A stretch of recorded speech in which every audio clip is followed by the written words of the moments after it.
I recently saw that the incel discourse has made its way back on TikTok because of a clip of Stephen Bartlett and Dr. K talking about the male loneliness epidemic. And I don't really understand what the issue is because the interviewer asked Dr. K, should there be societal things in place to ensure that incels are able to procreate? And Dr. K said this.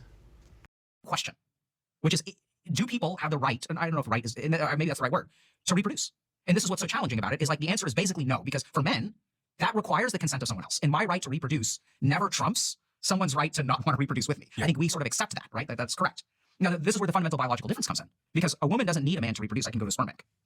And once again, you can argue that you can get laid if you want to, but that hasn't been my experience. I think women struggle with loneliness and finding sexual partners and stuff quite a bit as well. There's some really bad perception on the internet. So I think this is like a new problem for society, which is why it hasn't been solved.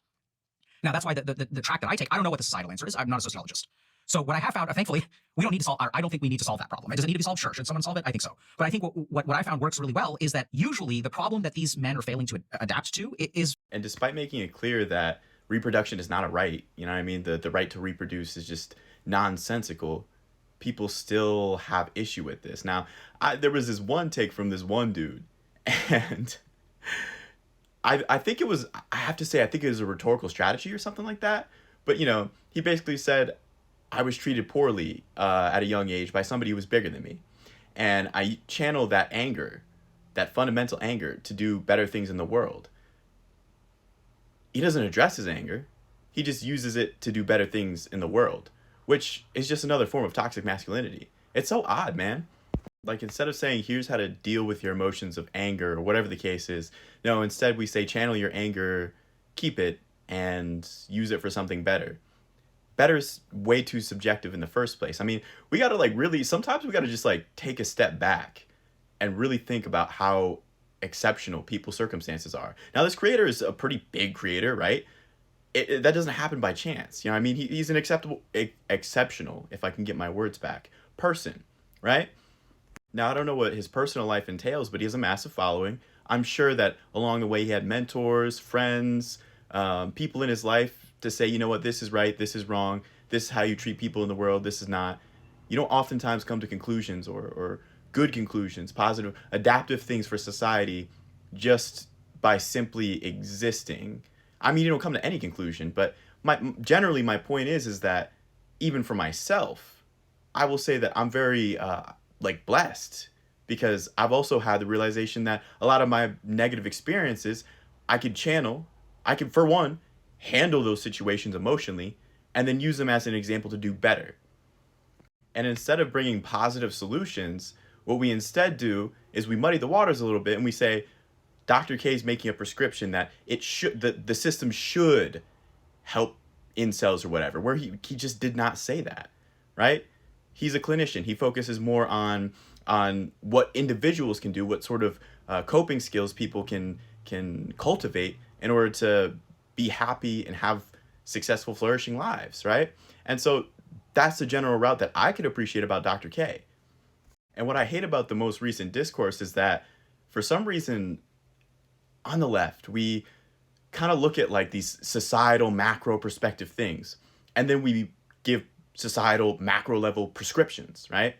But that doesn't apply oftentimes to men. I see the argument against what Dr. K was saying, or even the straw man of what Dr. K was saying. The arguments against that is just that men need to do better generally. Now, while that's true, individuals do have a choice in doing that, right? That is the patriarchy. That's telling people to pull themselves up by their bootstraps. That is nonsense. And historically, we've been seeing this, man. That's what the past however many 100,000 years have been, right? That's the patriarchy in and of itself. Men pulling themselves up or giving the excuse that this is the issue, that is the issue, women are the issue, black people are the issue, this, that, the third, but never taking accountability. They say, pull yourself up by your bootstraps. They have the power, right? And I'm not saying that it's impossible to change. No, more what I'm saying is, again, I don't want to muddy the waters. That's a societal description, right? When we're talking about solutions, societal prescriptions, the overall general message that Dr. K provides is you have to be content with yourself. You have to be happy with yourself before you worry about any sort of interaction, relationship with any other person. And I agree with that. Instead of harboring some anger and using it for good, which, don't get me wrong, that's great. You know, I mean, I'm not like criticizing that. More what I'm criticizing is that you're exceptional. That person in particular, that creator, right? Like you're a really great person. Most people are not that. And you have to recognize that sometimes. And you have to work it within that framework and say, you don't have to handle that anger alone. You don't have to just have that pent up.